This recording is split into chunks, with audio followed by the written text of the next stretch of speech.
if the former Secretary General and the Deputy President, respectively Mogaetsu, Ntati Walter Sisulu, nkebe santsa tshela, nkebe le 108 years old gompieno. Utata Sisulu e se thwala ndwe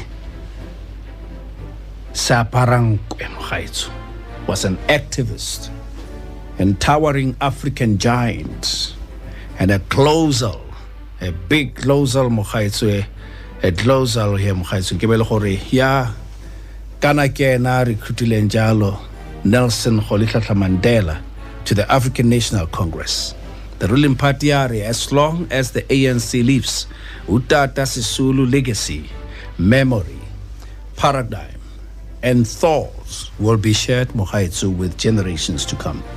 Utata Sisulu path Mogaetsu with former President Nelson Rolihlahla Mandela first intersected Mogaetsu in 1941.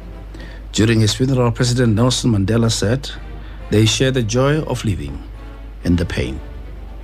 He said together they shared the ideas, forced Mogaetsu common commitment. The ideas forced common commitment.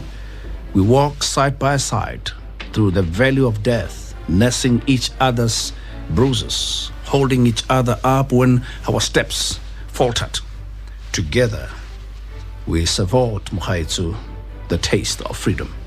As part of the commemorating Mogaetsu Utata Sisulu, ANC Secretary Karala Ace Magashule said Walter Sisulu, as a product of the African National Congress collective, was a humble and unassuming leader who never wavered in his principled pro-poor commitment for the full liberation of the majority of black people, especially Africans, South Africans. Rwachala Mogaetsu, Mpumzi Mdegaza Mogaetsu, the advisor to Sisulu's daughter, current Minister of Human Settlement, Water and Sanitation, Lindiwe Sisulu Mogaetsu, also weighed in on the life of the struggle stalwart. You're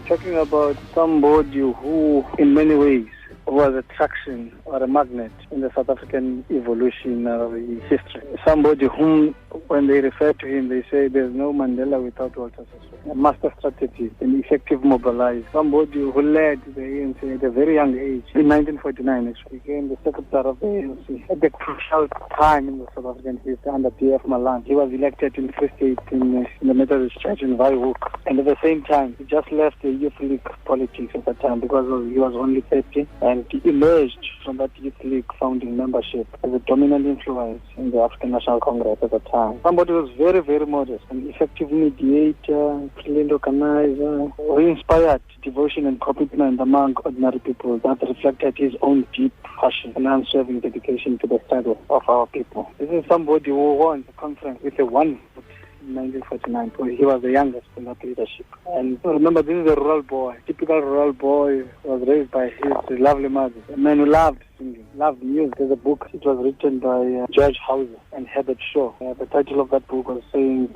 "I Will Go Sing It." And from a distance, such a book doesn't look very, very interesting up until you read it as to what gave context and the background to this thing of the adage of saying, "I'll go singing." He was asked, what would you do if you've been sent to the gallows? And his response was, "I'll go singing." He was awaiting his sentence in the Rivonia trial. Of course, he was expecting a death penalty. His strength came from music when he was asked what is going through his mind when he was awaiting the sentencing. He said, "I was thinking how I must go to the gallows, and I thought I must go to the gallows singing. For the sake of youth who follows us, we fulfilled our task in life." He went further to say, "We must show that our death would not mark the end, but be an inspiration to our people." And today, uppermost in his mind at the time was when he leaves this earth, he will go singing. For me, that's an inspiration. As Minister Sisulu one day told me, when he was given life sentence, he perceived it as a discharge. He said, "Yes, we've got a discharge." Because how much they were expecting death penalty. That's an inspiration that continues to challenge, or that should challenge, or ought to challenge the young leaders to continue the process that began long ago towards the realization of the freedom and democracy of our people. I was very close to Joe Matthews, who was a IFP member. Of course, he came from the ANC. But if you look at Joe's works, the kind of respect he attributes to Utata to Walter. It's something else. I remember he was born in Nobo, the Eastern Cape. He was born in 1912, yeah. And when they asked him about his early consciousness, political consciousness, he invoked his very early childhood era where his consciousness began with his day in Koffingwaba. There's a place called Koffingwaba where he was staying with his aunt, mother's sister, Agnes, at the time. What ignited his consciousness was because of vaccination of influenza that took place, something which fascinated him, and his memory remained with that period for quite some time. The reason for that was because this was done by the white missionaries at the time. As he was growing up, he kept on asking himself, why do we get vaccination from people who are not like us? It stuck on his mind for quite some time. He was a mama's baby, I must confess. He likes his stick fighting big time.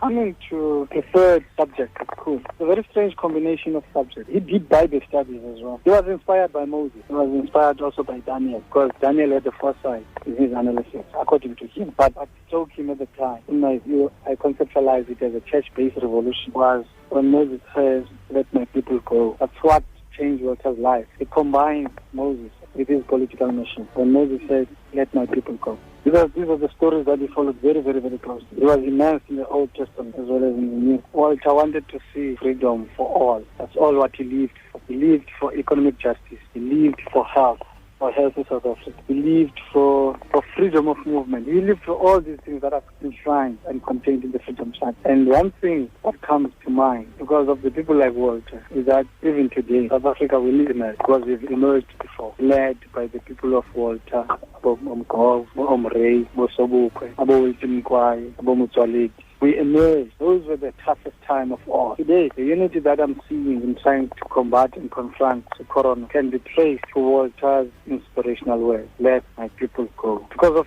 those hopeful words, because of those deep sense of character, I believe that the ANC can easily imbibe that spirit and take us out of the mess, because it is possible, because it was done before in the 1952 and 1953. Just before this corona outbreak, the Chinese wanted to have a statue, a big statue of Walter Sisulu, in the process of doing Walter Sisulu Institute. And that process was led by Ismail Khashoggi, Comrade Ismail Khashoggi, and the Cubans, because just after he was elected as the Secretary General of the ANC in 1949, in 1950, 51, 52, and 53, he embarked on a tour to China, Israel, to Cuba, trying to ensure that he built. Quiet, remember, he never wanted to have to be elected. He was always pushed. He would crisscross the world, he would crisscross the country with train and buses, organizing and mobilizing for the ANC, as if he was getting a salary. He went to China, and he was a very staunch member of the Communist Party at the time as well. And as you know, China is led by a Communist Party. The very saddest thing is that it's China that is at the forefront of commemorating the world than us. Go around, go and check for me how many statues Walter Sisulu, or the volumes and the material, pedagogical material for the world. You'll never get it. But it's very sad that there's not a very substantial reading material on Walter Sisulu, pedagogically speaking. Especially for our kids at the primary level. I do not know. I really do not know why it's so difficult to come across. Walter recruited all these ones. Oliver Tambo ended up being the favorite son of Walter's mother. Why? Because Walter's mother was a staunch Christian. Where Mandela came very, very, very late in Walter's life. In fact, when he first saw Madiba, so he first entered Walter's door. Walter immediately had already decided about it, that no, I'll convert this boy to 1, 2, 3, 4. And the ANC decided to profile itself through the name of Madiba. Madiba was the youngest. If you look at Walter's age and Madiba's age, in fact, Madiba is Mama Albertina's age, but the kind of respect that Walter gave to Madiba, the love, compassion, that's out of this world. The guy was warm, very warm. If you look at the biological lineage of his children, he got a girl after 3, if not 4 boys. That is why you have a name, Lindy.